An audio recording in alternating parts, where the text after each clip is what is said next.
Praise the lord. ఈ దిన దేవుని వాగ్దానము. యెహోవా యందు నమ్మిక ఉంచువారు కదలక నిత్యము నిలుచు సియోను కొండవలే ఉందురు. కీర్తనల గ్రంథము 125వ కీర్తన 1వ వచనము. దావీదు మనందరినీ పిలిచి ఆ చక్కటి గొప్ప సియోను కొండను చూపించుచు, ఆ సియోను పర్వతము ఎంత గొప్పదిగా మహిమగలదై నిలిచి ఉన్నదో చూడుడి. యెహోవా యందు నమ్మిక ఉంచువారు ఆ ప్రకారము నిత్యకాలము నిలుచుదురు అని చెప్పుచున్నాడు. అవును, మనము ఇహమునకు మాత్రమే కాదు, పరమునకు కూడా దేవుని నమ్మిన వారమై ఉన్నాము. దేవుని యందు నమ్మిక ఉంచువారు ధన్యులు, వారు ఇతరుల కంటే శ్రేష్ఠులు. దావీదు అందుని గురించి రాసి ఉన్నాడు.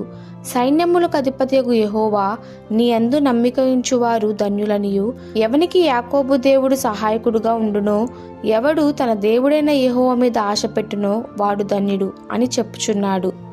బాల్యము నుండియే దావీదు తన నమ్మికను దేవుని యందు ఉంచెను.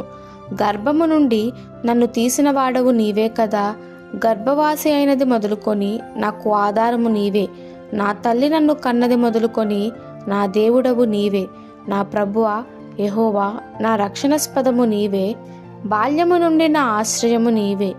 దావీదు సింహమును ఎలుకబంటిని ఎదుర్కొనెను, తరువాత గొలియాతును ఎదుర్కొనెను. సౌలు తన సైన్యముతో ఆయనను తరుముచుండెను, కానీ దావీదు తన నమ్మికను దేవుని యందు ఉంచినందున సిగ్గుపడలేదు. దేవుని కృప దావీదును ఆవరించెను. దావీదును ఎవరూ జయించలేకపోయారు. దేవుని బిడ్డలారా, మనము జయము పొందిన వారమై ఉండుటకు పూర్తిగా ప్రభు మీద ఆధారపడుదాము. ఎందుకంటే ఆయన మనకు సహాయము చేయువాడు, మనకు కేడము కాబట్టి ఆయన యందు నమ్మిక ఉంచి ఉందాము. ఈ దిన దేవుని వాగ్దానము మనందరి జీవితంలో నెరవేరలాగున ప్రభు కృప మనకి తోడై ఉండునుగాక. ఆమెన్. God bless you.